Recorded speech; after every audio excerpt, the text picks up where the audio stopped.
Hello friends, welcome back to my channel. আজি মই ভিডিওটো মোৰ সতত থকা গাৰ্ডেন খনৰ পৰা আৰম্ভ কৰো। মোৰ গাৰ্ডেনত লাগি থকা জলকীয়াবিলাক চকচোন ইমান যে জলকীয়া লাগিছে। ডাল ভৰি ভৰি লাগিছে। ভোট জলকীয়া চকচোন ইমান ভাল লাগিছে চাবলৈ। চাই থাকিবলৈ মন গৈছে, খাবলৈ মন যোৱা নাই।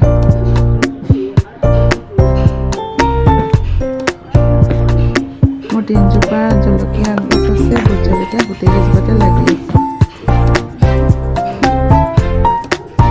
আৰু মই গাৰ্ডেনত কি লগাইছোঁ আপোনালোকক দেখুৱাম। এয়া পুৰৈ শাক লগাইছোঁ। পুৰৈ শাকজোপা ইমান যে ডাঙৰ হৈছে পাতবিলাক। ইয়াৰ গুটি মই অনলাইনৰ পৰা অনা হৈছিলে, কিন্তু লোকেল পুৰৈ শাকৰ দৰে নহয়। পাতখিনি ইমান ডাঙৰ ডাঙৰ।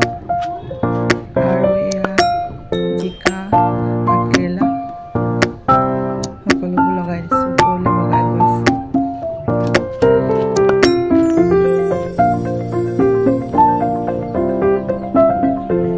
আৰু ভেন্দি লগাইছোঁ। ভেন্দিজোপা লাগিছে, বাকী কেইজোপামান সৰু হৈ আছে।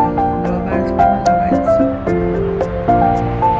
আৰু এই ফ্ৰেঞ্চবিন আগৰ ভিডিঅ'ত দেখুওৱা হৈছিলে, পুলি লগাই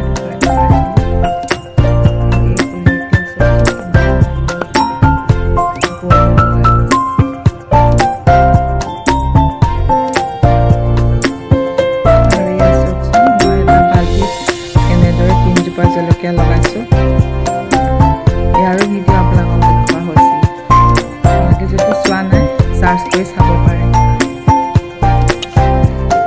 এই তিনিজোপা জলকীয়া তিনিজোপাতে লাগি আছে।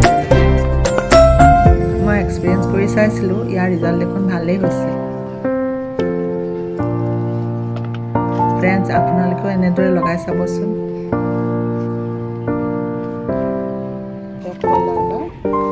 আজি মই আপোনালোকক জিৰ' বাজেটত কেনেদৰে অৰ্গেনিক কম্পোষ্ট ঘৰতে বনাব পাৰি তাকে দেখুৱাম। মোৰ গাৰ্ডেনত ওলোৱা এইবিলাক শাক চব্জি পাতবোৰ এটা বাল্টিত মই ভৰাই যাওঁ। এইবোৰ খাই শেষ হ'ল আৰু এইবিলাক মই পেলাই নিদি ইয়াতে বাল্টিত ভৰাই দিছোঁ। আৰু ওপৰত মাটি দি দি ঢাকি যাওঁ।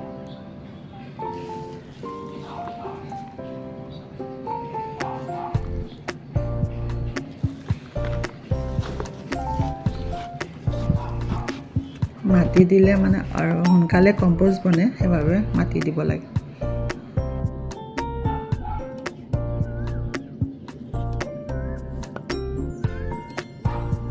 পুৰণা কম্পোষ্ট যদি থাকে। আৰু ঘৰতে মোৰ কিটচেনত লোৱা শাক চব্জি পাতবোৰ এই বাল্টিটোত ভৰাই যাওঁ আৰু তাৰ ওপৰত মাটি দি দি ঢাকি দিওঁ।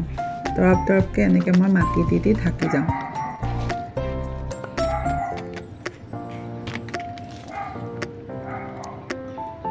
আকৌ মাটি দিলোঁ মই আৰু ঘৰতে থকা লচ্চি পানী ওপৰত ঢালি দিলোঁ, সোনকালে যাতে কম্পোষ্ট বনে।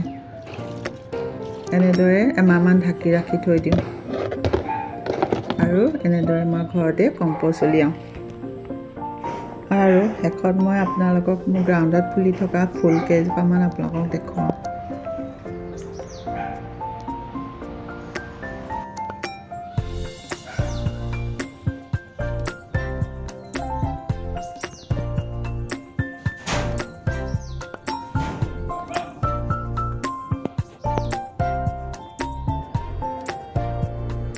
ফ্ৰেণ্ডছ, মোৰ ভিডিঅ' চাই কেনে লাগিল? যদি ভাল লাগিল তেন্তে কমেণ্ট কৰিব আৰু ছাবস্ক্ৰাইব কৰিব।